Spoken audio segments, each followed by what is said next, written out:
So, did we already introduce ourselves? Should we do it again for real? Who's gonna start? Peter. Hi, I'm Peter Chan, and I'm the lead artist. He drew that painting right there, right? Yes, I did, yes. Okay. I'm Larry Ahern, lead animator.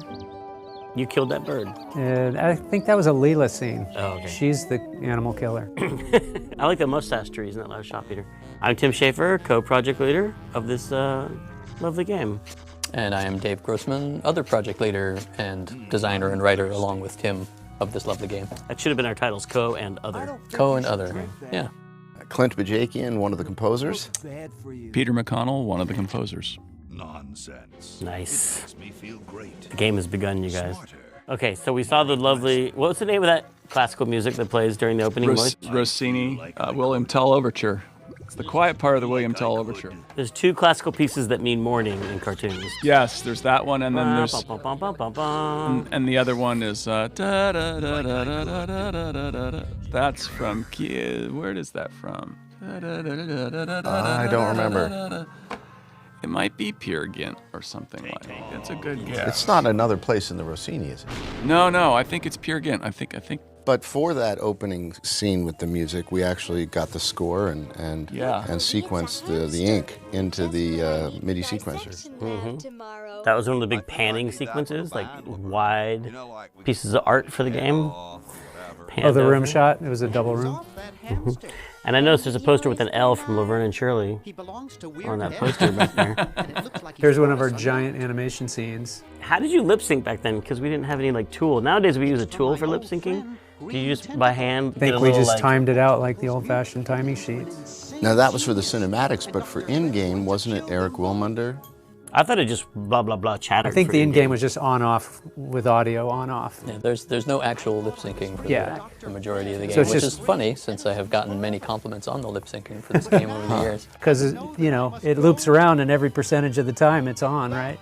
Well, because I remember Eric... Yeah, I think Eric designed some kind of an algorithm for making the lips move to the level of volume. Yeah. Right, yeah. If there are the pauses, waveform. pauses in the audio, waveform, it stops moving the lips. Yeah. That's true.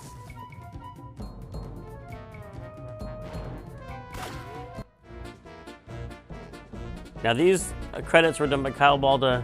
That's you were right. saying entirely on his internship? Yep. So wait, did we not pay for these credits? Or did we pay for them? You got paid, right? I think so, yeah. He took time. This is Peter, the other Peter. We took time out of CalArts. He came and spent some time with us, and we gave him this intro as an internship, and he did a fabulous job. Seems like a funny thing to do, like, hey, you're an intern, you've never done this before. Do you want to do the entire animated intro, the most... But I remember when he did, you know, when he finished something, he shared it with us. We were all blown away by it. Yeah, it was awesome. The most iconic signature piece. Can you hurry and finish that before you go back to school? Set the entire That's right. tone for the look of our game, and... It was excellent. I would later learn that was this was the perfect piece to have Kyle work on because he was colorblind, as it turns out. I didn't know that. I saw him working on something else, and he had other people picking his colors for him. Oh, interesting. There was another 3D artist we had there in B Building that was colorblind too, and it was one of those things where people were just kind of, have you noticed everything he does? The reds don't make sense or whatever. I couldn't remember what it was. Oh, the cow. I always get really happy watching these credits. I like the stretchy cow neck. That cow should have showed up again later somewhere. Missed opportunities. What if the cow had come on their journey with them? Everything would have been so different. Well, here's the story explanation right now for why the cow doesn't come. Because he's just tired. Doesn't want to make Like the walk I've been up to the hill. mansion before.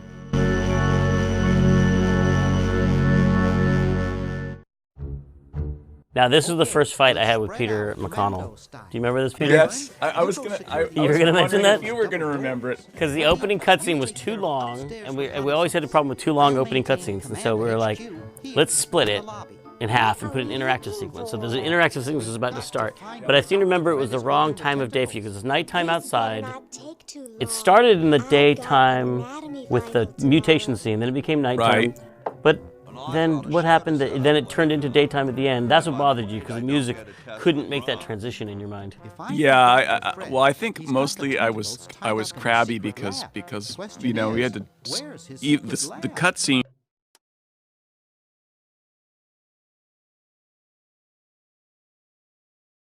and I'd finished it one way, and then you changed it to another. And so I think I came up with some sort of artistic argument that had to do with daylight like that. But that's an important thing to learn running a project, to not change things after someone spent hours and hours making something. Well, it was also an important thing to learn not to step way out of your bailiwick and tell the guy who's writing the scene how to write the scene. Oh, there are bailiwicks all over the place in this game.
It's closed.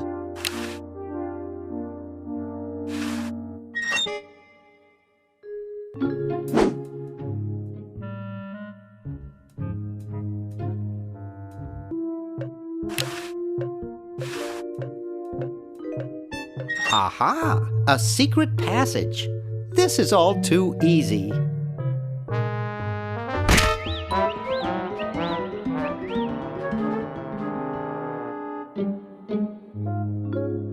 Laverne, how'd you get upstairs? Am I upstairs? I got lost. Seen any tentacles? What's a tentacle? Oh, just something I whipped up in my spare time. Made good pets, actually. Until one of them tried to take over the world. Had to tie the little buggers up in the basement. Good thing you told us that. Yeah, Bernard wanted us to set them free. Thank God you weren't that stupid. Did you say Bernard? Okay, you're free to go. Thanks, Bernard. Yes, thank you, naive human. Now I can finish taking over the world. Wait! Oh, yeah. Now I remember. He's incredibly evil, isn't he? I'll try to talk him out of it. Well, what possible harm could one insane mutant tentacle do? Leaping lab rats! Dr. Fred. What have you done this time, you meddling milquetoast? Now Purple Tentacle is free to use his evil mutant powers to take over the world and enslave all humanity! Whoops. Our only hope now is to turn off my sludge-o-magic machine and prevent the toxic mutagen from entering the river. Isn't it a little late for that, Doctor? Of course. That's why I'll have to do it yesterday through the time machine. This is all your fault, Bernard. Behold, children, the Chronogon. Doc, can't you just send Bernard? No, you must all go to increase the odds that one of you will make it there alive. Have any people ever been hurt in this thing? Of course not. This is the first time I've ever tried it on people.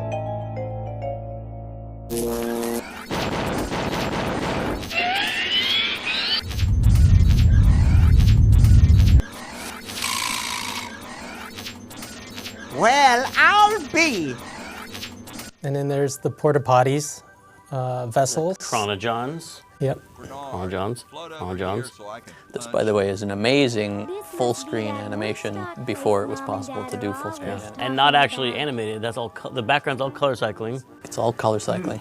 lost art in the world of. I forgot about that. Now that computers work like they should, you don't have to do that stuff anymore. You know, if you look at Mark Ferrari's website, not that Mark Ferrari worked on this game, but he was a master of color cycling, and he has a whole website where he's done it in a more high-end way, like with higher res color cycling. He just kept perfecting that to higher and higher resolutions. Yeah, that stuff was crazy. He was into it, and then I think Bill Eakin was the one that inherited the mantle from him when he left. All the lava in Indy 4. Yeah.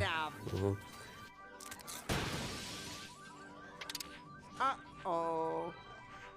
See, color cycling. Wow. Awesome. Yeah, so that was cycling. like 2-3 frame animations. And a little surf music for Hoagie. We always had a place for surf music in our games. That, the Bone Wagon theme. Yep. That's right. I think that surf music was yours. That was mine. Yeah, I did that last little sequence there. Yeah, you know, the musically, this I believe was the last project that we all worked on. Certainly the last original title that we all worked on together, sort of equally as composers, where there was no lead composer, and we all pretty much panicked and freaked out together. Cheap mail order jewels. What happened to Hoagie and Laverne? I knew I should have bought a real diamond.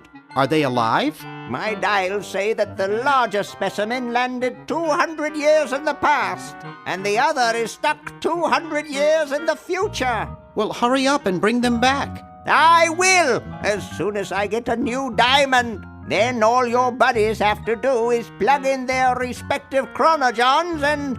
Plug them in? Where is Hoagie going to find an electrical outlet 200 years in the past? Yes, well, he'll be needing my patented super battery then, won't he? Now, where did I put those patented super battery plans of mine? Plans? How are we going to get Hoagie plans? Don't worry me with details, boy. Just help me find the plans. They're in this house somewhere. Now what am I going to do? I think I made myself perfectly clear. Step 1, find plans. Step 2, save world. Step 3, get out of my house. Let's get cracking.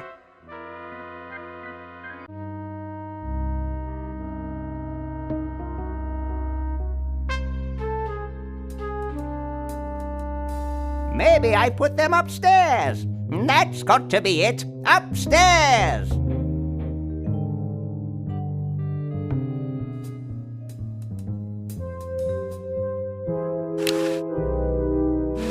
I've got the plans. Quick, we have to flush them to Hoagie. How did you get over there? My ingenious super battery design, please.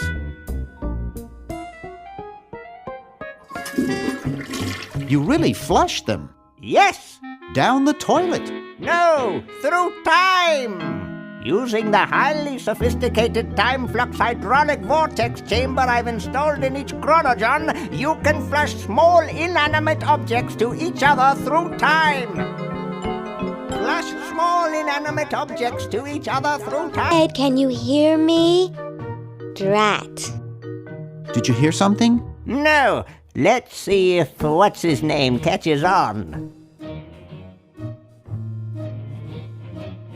Oh, great. I'm stuck in colonial times, tentacles are taking over the world, and now the toilet's backing up. Hoagie, come over here. It's your old pal, Dr. Fred. Dr. Fred, how'd you get in there? I want you to pick up those plans you see in the chronogen, Hoagie. Bring them to Red Edison. He's my great-great-great-great-great-great-great-great-grandfather. He'll know what to do. You need the plans to make a super battery so you can plug in your chronogen. Okay, if you say so, Bernard. Good boy. Does he have any experience with electronics? Well, I once saw him take 3,000 volts directly through his head without batting an eye. Didn't he pass out? Well, he was already passed out when it happened. Time for me to save the world, I guess.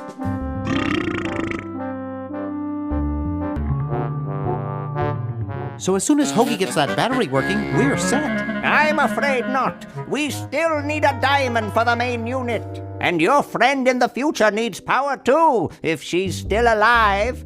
Alive? Get me out of here! I like trees and everything, but this one has got to go.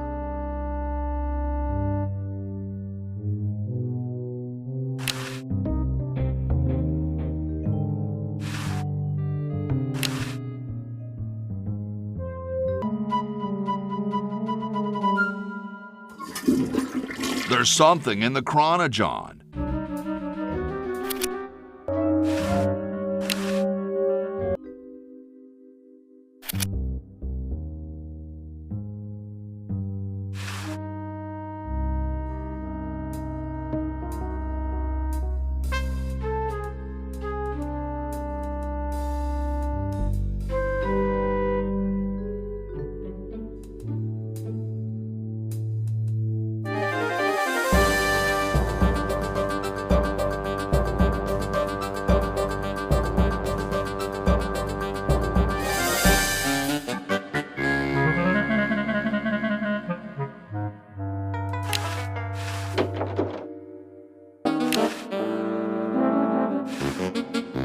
This beautiful 4,000-carat diamond can be yours today for the special rock-bottom introductory price of $2 million. The number to call is 1-800-STAR-WARS. Don't miss this amazing once-in-a-lifetime opportunity.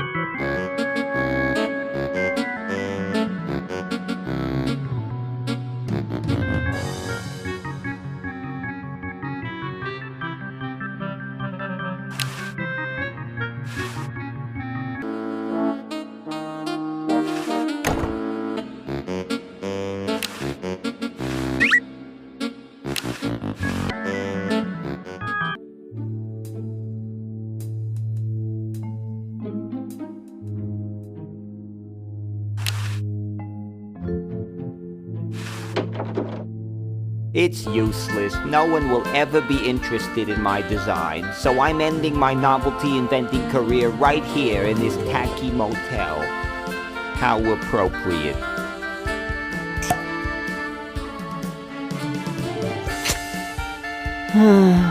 I can't even do this right.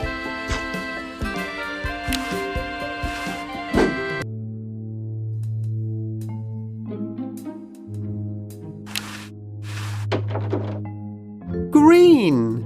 Bernard! What are you doing up here? Well, I couldn't stop Purple, and he's gonna go out and conquer the world, and I'm afraid of what he'll do if he catches me, if Dr. Fred doesn't find me first. Does that answer your question? Yeah. Hey! What's up, Bernard? See you later. Yeah! Good luck in saving the world, B-Man!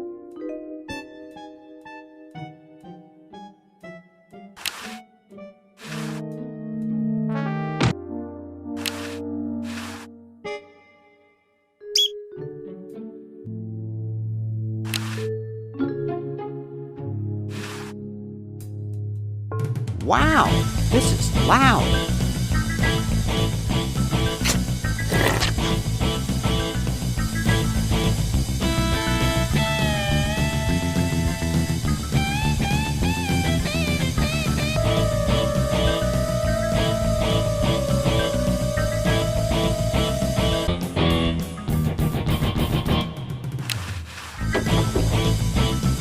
Hey, aren't you Weird Ed Edison, the paramilitary nut?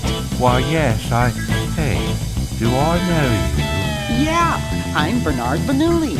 I broke into your house 5 years ago, kidnapped your hamster, broke into your piggy bank. No, doesn't ring a bell, but I can't remember much about that period anyway. My psychotherapist thinks something traumatic happened to me back then that I'm blocking out. So what are you up to these days? Don't worry about me. I'm much better now. I don't have those bad thoughts anymore. Now I collect stamps. Well, hope I didn't get you too excited. Bye. Peace be with you.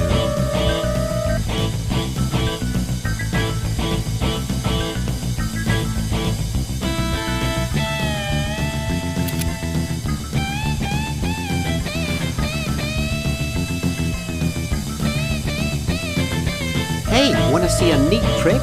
Sure. Neat, huh? My Pony Express stamp. You ruined my Pony Express stamp. Not to mention 5 years of therapy. Get out of my room. Jeez, what a grump. You should really try to find some outlet for those negative feelings.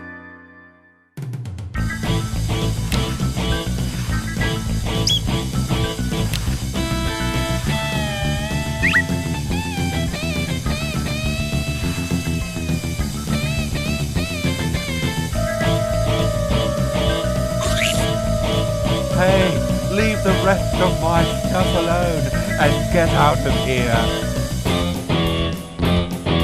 Get out of here. I remember when I was trying to figure out. And come up with the style. You know, it was back in those days we didn't really have Google internet search stuff. So, you know, all we had were 2 books that I studied from, and that was a Bugs Bunny book, compilation kind of thing, and Chuck-a-Muck, which was Chuck Jones's bio book. And I remember to do research we had to use VHS tapes.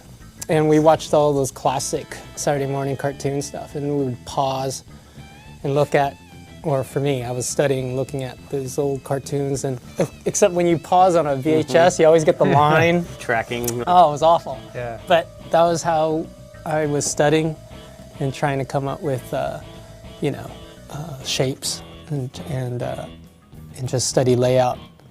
And then, yeah, it worked out.